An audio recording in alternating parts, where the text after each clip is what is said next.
ताज़ा तरीन सूरत हाल से आपको अपडेट करें। हमास और इसराइल में जंगबंदी का आखिरी रोज़ है और जंगबंदी में तोसी की कोशिश जारी है, लेकिन दूसरी तरफ हिजबुल्लाह और यमन के हौसी बागी इसराइल के लिए दर्द-ए-सर बने हुए हैं।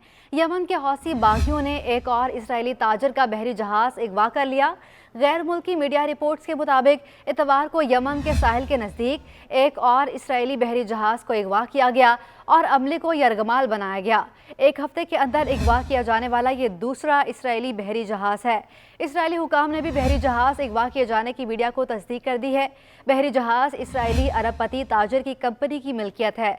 बहरी जहाज़ पर अमले के 22 अफराद मौजूद हैं। कंपनी का कहना है कि उनकी पहली कोशिश अमले को बचाना है। रिपोर्ट में बताया गया है कि इसराइल बहरी आमदोरफ्त अफ्रीकी ममालिक के परचम तले करता है, इसलिए अगवा किए गए बहरी जहाज़ पर लाइबेरिया का झंडा लगा था। इससे कबल 19 नवंबर को यमन के हौसी बागियों ने बुहेरा अहमर में इसराइली ताजर का बहरी जहाज़ अगवा किया था। इसराइली मीडिया के मुताबिक तुर्की से भारत जाने वाले जहाज़ पर अमले के 52 अफराद मौजूद थे। बरतानवी कंपनी का रजिस्टर्ड जहाज़ इसराइली टाइकोन की जुज़वी मिल्कियत था। इसराइल का कहना था कि हौसियों का बहरी जहाज़ हाईजैक करना आलमी सतह पर बेहद तशवीशनाक वाक़या है। यमन के हौसी बागी ही नहीं, हिजबुल्लाह ने भी इसराइल को मुश्किल में डाल रखा है। हिजबुल्लाह ने ऐलान किया था कि उनका हमास और इसराइल के दरमियान आर्जी जंगबंदी माहदे से कोई ताल्लुक नहीं और अगर इसराइल ने जरअत दिखाई तो उसका मुंह तोड़ जवाब दिया जाएगा। दूसरी जानिब इसराइली वज़ीर आज़म बेंजामिन नेतन्याहू का कहना है कि उन्होंने अमेरिकी सदर जो बाइडन को बता दिया है कि आर्जी जंगबंदी खत्म होने के बाद इसराइल पूरी ताकत के साथ गजा पर हमले शुरू करेगा। इसराइली वज़ीर आज़म के बयान के बाद हमास भी इसराइली हमलों का ताबड़तोड़ जवाब देने को तैयार है और हमास के अल-कस्साम ब्रिगेड ने इसराइली फौजों को शिकस्त देने की पूरी तैयारी कर रखी है। हमास का कहना है कि फौजी कैदियों की रिहाई की कीमत वो नहीं होगी जो शहरियों की रिहाई के बदले इसराइल ने अदा की। हमास का कहना है कि कतरी सालिसी माहदे के तहत रोज़ाना 10 इजाफी यरगमालियों को रिहा किया जा सकता है। हमास और इसराइल के दरमियान गजा में 4 रोज़ की आर्जी जंगबंदी के तहत दोनों फरीकैन की जानिब से माहदे के तहत एक दूसरे के कैदियों को रिहा किया जा रहा है।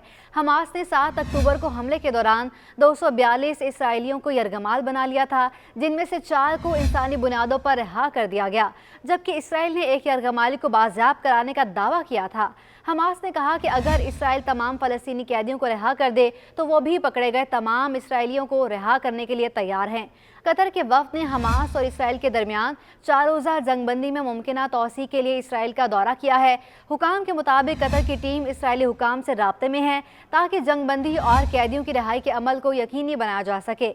मिस्र ने कहा है कि गजा में आर्जी जंगबंदी में मजीद 1 रोज़ की तौसी के हवाले से तमाम फरीकैन से मस्बत इशारे मिले हैं। मिस्र की स्टेट इंफॉर्मेशन सर्विस के सरबराह ने बयान में कहा है कि तमाम फरीकैन से 4 रोज़ा जंगबंदी के माहदे में मजीद तौसी के लिए मौसर मुज़ाकरात कर रहे हैं।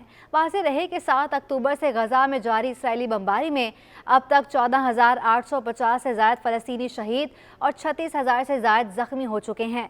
गजा के शहरी आर्जी जंगबंदी के दौरान मलबे के ढेर बने अपने घरों में पानी, खुराक और दीगर बुनियादी सहूलतों के बगैर रह रहे हैं और उनका कहना था कि सब कुछ ख़त्म हो गया।